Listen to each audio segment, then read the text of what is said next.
Today, I want to talk to you about my clients over 50, how they lose weight and keep it off, and those stages of weight loss that nobody is talking about. Who am I? I'm Brian Stecker, been a personal trainer for 20 years. I own a gym called Boomer Fitness, and I help men and women over the age of 50 have more energy, improve their health, and improve their overall body composition by losing 15 to 25 pounds in 12 weeks or less. Do you ever feel like weight loss is a big game of like, hey, this worked for me, or a big side of unrealistic expectations? I've been there, my clients have been there. The truth of the matter is that my clients that I work with over the age of 50, there's not some secret to it. They're not doing some punishing workout plan or starving themselves. They're going through these stages that nobody is really talking about. And I want to cover those stages with you today so that way you can begin the weight loss journey for yourself. Here's the truth.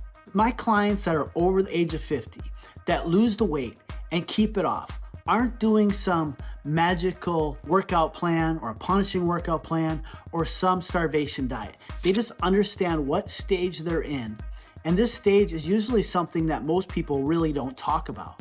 Because doing the right thing at the wrong time or just the wrong thing altogether in a certain stage is what's really killing your weight loss and your weight loss journey. And here's the real spoiler alert. Learning these stages might actually change your total outlook on weight loss altogether. So let's look at the first stage here. What I see when people come into Boomer Fitness is number one, they hop on the InBody scale.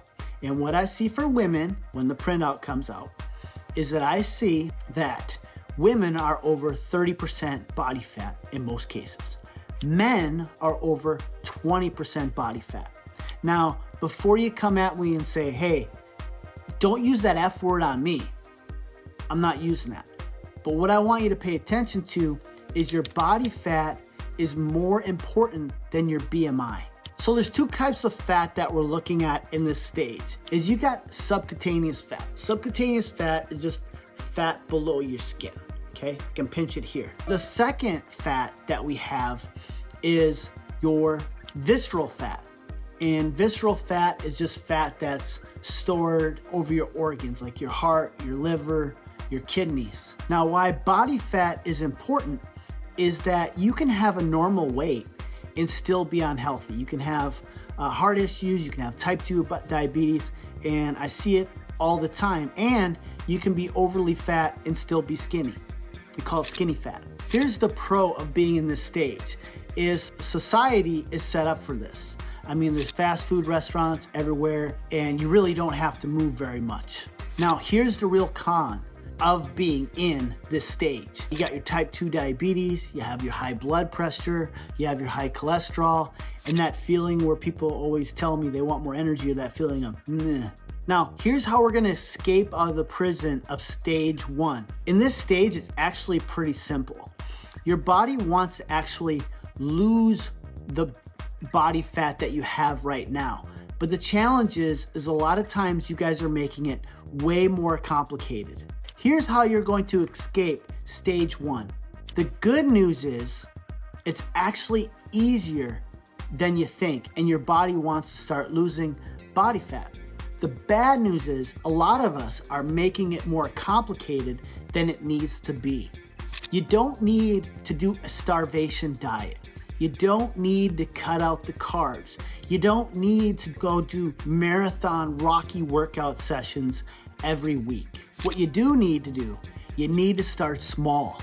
You need to start small and start getting small wins. We don't need to do like a huge overhaul. That's what people sometimes come to me for when we're working together, is they want to change everything. But it really isn't doing everything. It's just doing a couple of really good habits really well at this point. The things that they do for themselves is like just adding more protein into your diet, so they're feeling full and they're having less cravings. Other one is just getting out and being more active and going for walks, not even coming to the gym, just being more active. Other ones that I see work really well is getting out MyFitnessPal and tracking everything that they eat for a week so they can start to see some of those hidden calories that are just piling up. And then the last one worked really well for a client is just some intermittent fasting, maybe just not eating for the first 4 hours of the day. Just these small little habits start to propel you to move in the right direction. Doing these steps alone can easily get you some fat loss and some wins and moving into stage number 2. Congratulations, you made it into stage number 2. You're a woman. Now your body fat's between 25 and 30%. You're a male. Your body fat is 20 to 15%. You're starting to look better, you're starting to feel better, and you have more energy. And even some people are giving you some really positive compliments. Here's the thing where it gets tricky. I see this with my clients all the time. A lot of times it takes clients about 8 to 10 weeks to get to this point. And then they're like, you know what? I can go do this by myself. And they probably can in some cases, but this is where it gets really tricky. The things that worked in the past no longer work going into the future, and that's where you need these key strategies to keep the momentum going. The real thing that begins to happen is clients start to lose weight at a slower rate. In the beginning, they may have lost 8 to 10 pounds the first month. The second month, they may have lost 5 to 8 pounds. But then it starts averaging out to 1 to 2 pounds per week. So weight loss really starts to slow down. The other one that I hear a lot from people on coaching calls is the cravings really start to hit. They start craving everything and their diet at the end of the day goes out the window, or they're feeling overly hungry. Your social life takes a little bit of a hit also. When you're going out, there needs to be a little bit more planning, because when you're going out with friends or family, they'll say just have one bite, and those one bites aren't just one bites, they start to add up and turn into full meals. So here's how we're gonna move into stage 3 of your fat loss. A client starts to tighten up their calorie intake. They log their food every single day. Maybe there's one day in a week where maybe they indulge a little bit. The other one that's gonna really work that we talked about earlier is tracking your body fat percentage instead of your weight. Because what I see is a good majority of clients is the weight will stay the same, but they're losing fat and they're gaining muscle. So they're a healthier version of themselves. Another habit that's really gonna help you a lot is keeping those steps at 8,000 a day, or if you've been doing those 8,000 steps already, start bumping up to 10,000. These extra steps each day are gonna start giving you a boost to your metabolism and help you break out of stage 2. If you really start locking in those 3 habits, you're ready to go on to stage 3. Let the good times roll. Let the good times roll. Okay, that was a bad song. But now you're ready for stage 3. Now women, you're between 22 and 25% body fat. Men, you're between 15 and 13% body fat. That's awesome. You look good, you feel good, but do you really want to go further? So for the first time in a long time, you got some real choices to make right now. Now, here are the big choices. Because getting leaner, there are some serious lifestyle choices that you have to make to get to the next level. Junk food and sweets. What I see work with clients, some of them can get away with like 2 or 3 a week, but what I see work best is like one, cheat meal or sweet every 2 weeks. And it's planned in of something that they really enjoy. Alcohol, it's cut back really big time. Either I have clients do 21 days with no alcohol, or they really limit to just 2 drinks per week and no more than 2 in a sitting. And then this is a really important one. Sleep becomes priority, because when you're getting that sleep, you're gonna have more energy. You're gonna wanna train, get those extra training sessions, get those walks in, and you're not gonna have that stress hormone of cortisol that's creeping in. When that cortisol creeps in, that's where the cravings come in. So shut off the Netflix. I know The Shield, it's really fun to watch right now. Mr. Whitaker, if you're watching, I'm enjoying it. So stop the Netflix binges, okay, and get to sleep on time. Let's move into stage number 4, the extremely lean phase. Now, I have clients that are like getting ready for a wedding, a family reunion, a vacation, summertime, and this one it's near and dear to me. I like to take the winter season and get to these percentages for myself.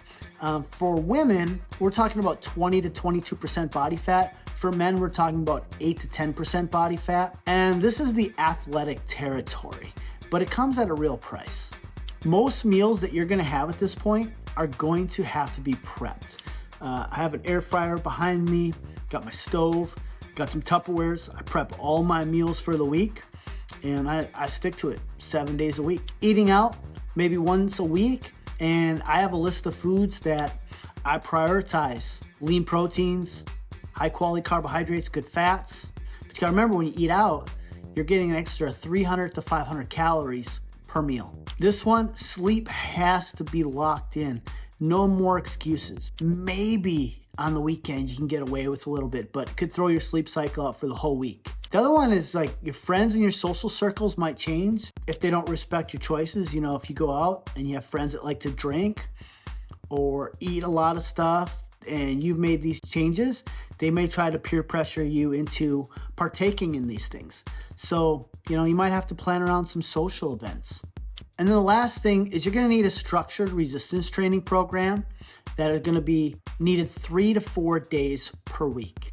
This is gonna help you build your muscle, it's gonna help you with your metabolism, and just be burning more calories at rest. Now you're extremely lean, and this is where most people stay. This is where I usually stay year round. I usually stay between 10 and 15% body fat. Most of my clients, it's pretty comfortable for them to stay here or go between stage 3 and this one. It's pretty comfortable to stay there, pretty easy to stay there once you get your habits in place. This is like 1% of my clients. And this is what I did one time for myself. Did a bodybuilding show because I had a client tell me that, you know, I've always been in shape. I didn't have to work for it. So I did it, and it's very fulfilling. It was kind of cool when your mind thinks of something and then it's reality. But the RIP phase, it's really not sustainable, but if you want to go for it, hey, go for it. It's actually kind of fun. If you make it this far, you can see how great your body's gonna look. You're gonna have people asking you like, what's the secret? Like they're gonna start asking you what supplements you take, what's your special diet.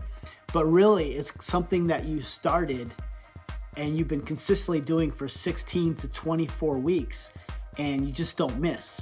The things you don't miss on is you're doing strength training 4 or 5 days per week. You're meal prepping like a pro, like lean ground beef, lean ground turkey, chicken breasts, you know, sweet potatoes, rice, good healthy fats, meal in, meal out. Junk food cheat meals, maybe once every 3 weeks. Alcohol, no go. And you really don't have a desire for it because you just feel so good from all the endorphins you're getting from your workout routine. Is this necessary for your health? Absolutely not. But if you're enjoying this process, you know what? More power to you, just go for it. But most people can stay in that 3 to 4 range. Most of the weight loss advice out there is telling you to go for the most fit version of yourself. But in reality, just choose the destination where you want to go. Some people stop at stage 3 because, you know, that's when they're really feeling their best. They have the most energy, their health is improved. But if you want to go for stage 5, that's perfectly fine too, especially if you have a specific event that you're training for and you want to look great for, or you want to feel your best for, or you just want some great photos, because we know those photos last forever. The key thing here to understand are the real trade-offs. Is it really worth it? All right, so if you're needing help transitioning through these stages and finding the right plan for you, down below you'll see a link. Just click on that link below and it will give you an option to schedule a 15-minute strategy session with me. We'll go over your goals, what your biggest struggles are, what you're trying to achieve. We'll put a full plan and we'll see if I can help you get to that level. Until then, I'll see you in the next video.